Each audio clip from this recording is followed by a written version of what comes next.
Journalist and author Thomas Frank is here. He is the Washington correspondent for Harper's Magazine. He is the editor of The Baffler. His previous books include One Market Under God and The Conquest of Cool. His new book is called What's the Matter with Kansas? Thomas Frank joins us now from Washington. I am pleased to have him here. Tell us the title, first of all, for those who haven't read all of the columns and all of the reviews and all the people who are talking about the thesis of this book. Where does the title come from? The title is it's the title of a famous essay from 1896 by William Allen White, who's a pretty well-known figure in Kansas. He was the editor of a newspaper in Emporia, Kansas, and it was his reaction to a left-wing movement, oddly enough, that was sweeping the state 100 years ago. The movement was called populism.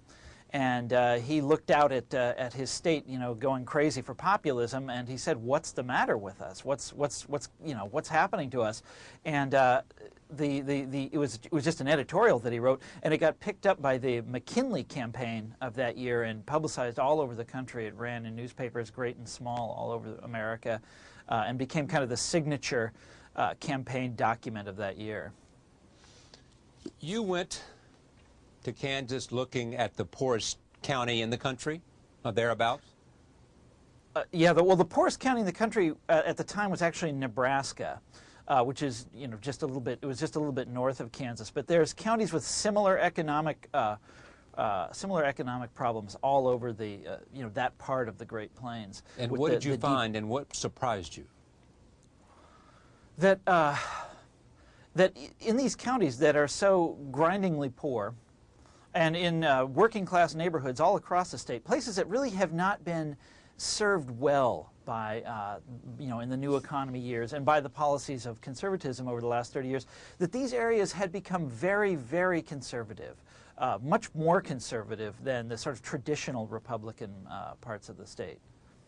They weren't voting their pocketbook, they were voting what? They were voting based on cultural issues, values issues. As we're hearing a lot about that again these days. It's become significant in terms of the campaign. People are saying it's sort of it's Iraq, it's the economy, and it's values. In fact, I spent most of the day today at the U.S. Senate watching them debate the marriage amendment. And tell me what you saw and heard, and what did it say to you? Well, it's a classic wedge issue in some ways.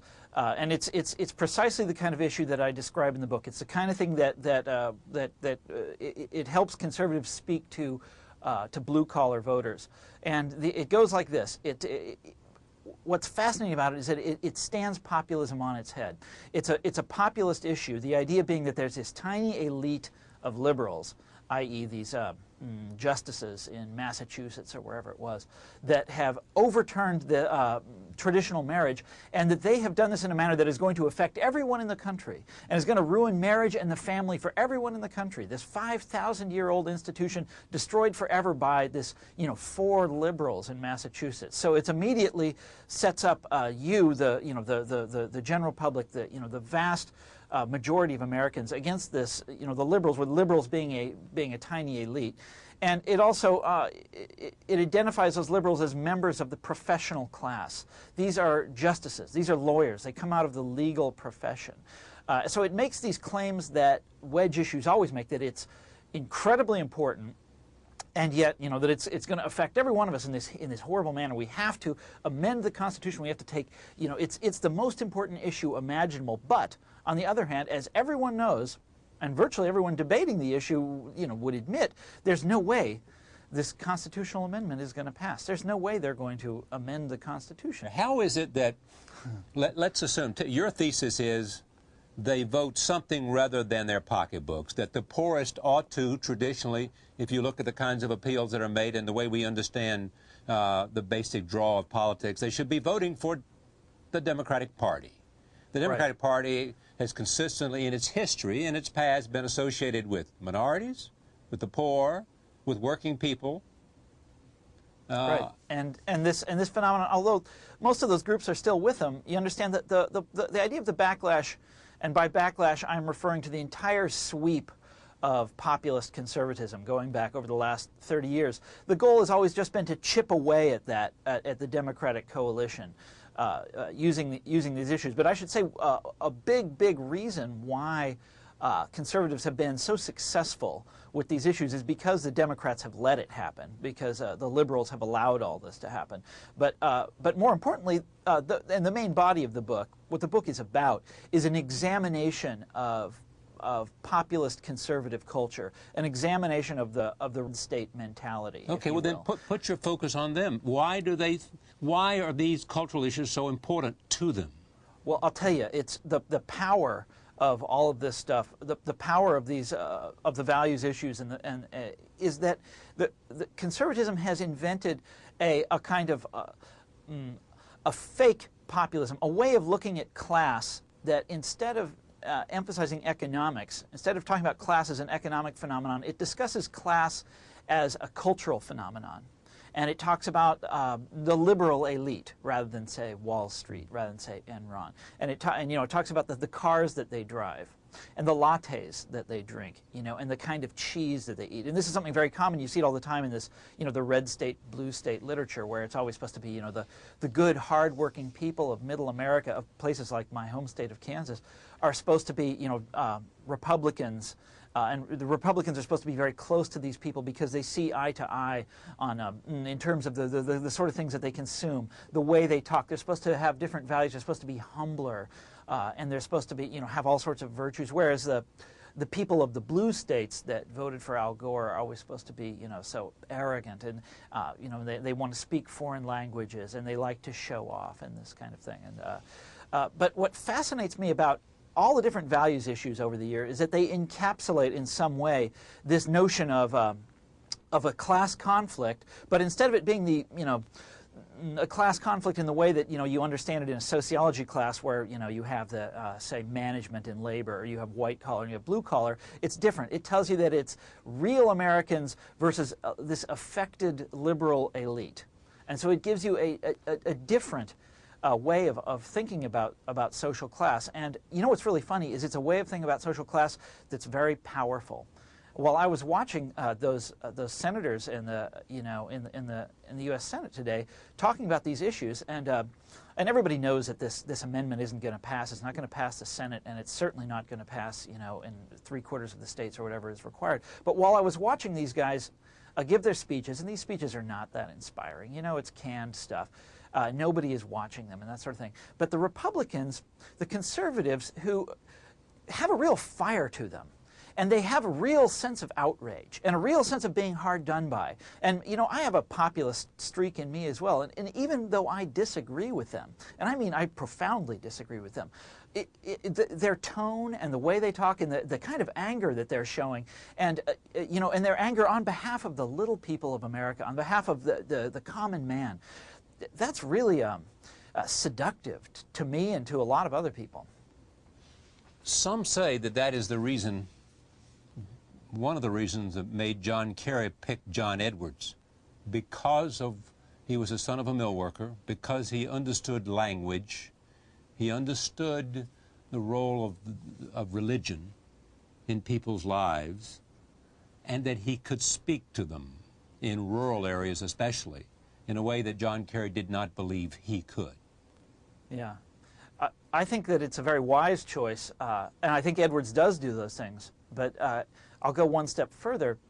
What fascinates me about Edwards and what makes him such a powerful candidate, such a compelling candidate, is that he talks the old economic populism, this thing that made the Democrats a majority party in the first place. He talks about the rich and the poor. He talks about two Americas. There's America. Yeah. There's an education for one group of Americans, and then there's an education for another group of Americans. There's health care for one group of Americans, and there's health care for another group of Americans, and they're not the same.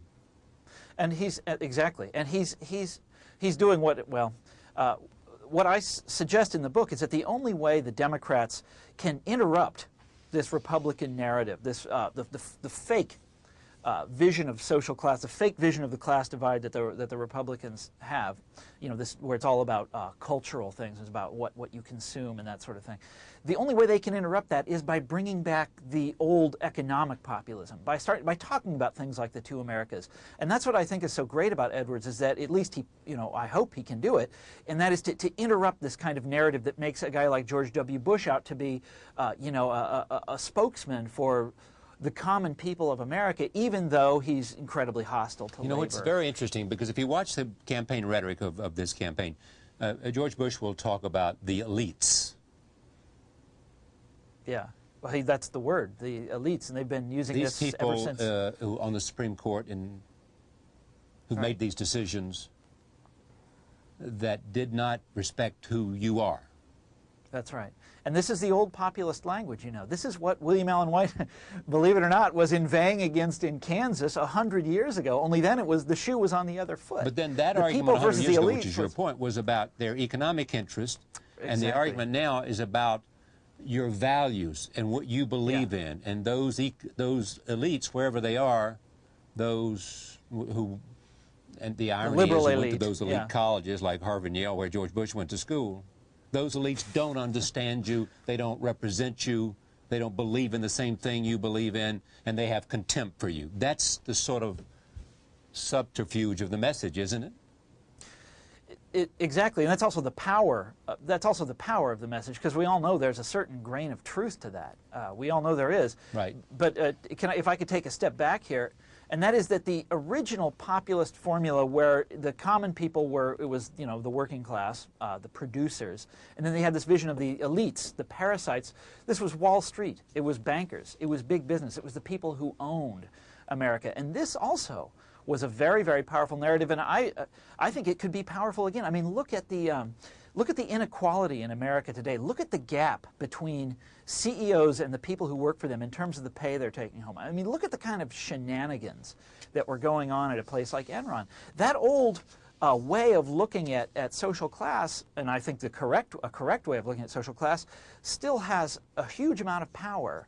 But the Democrats, up until now, have basically refused to use that weapon and to talk that old language, and this basically has left the field clear for the Republicans to use their kind of fake language of social class, where it's about the producers, by which they mean both business and labor, against the liberal elite, these people who went to fancy colleges and who think they know better than you about everything.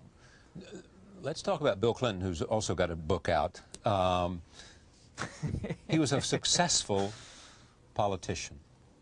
He was a Democratic politician. He came from Arkansas. What did he do to break through?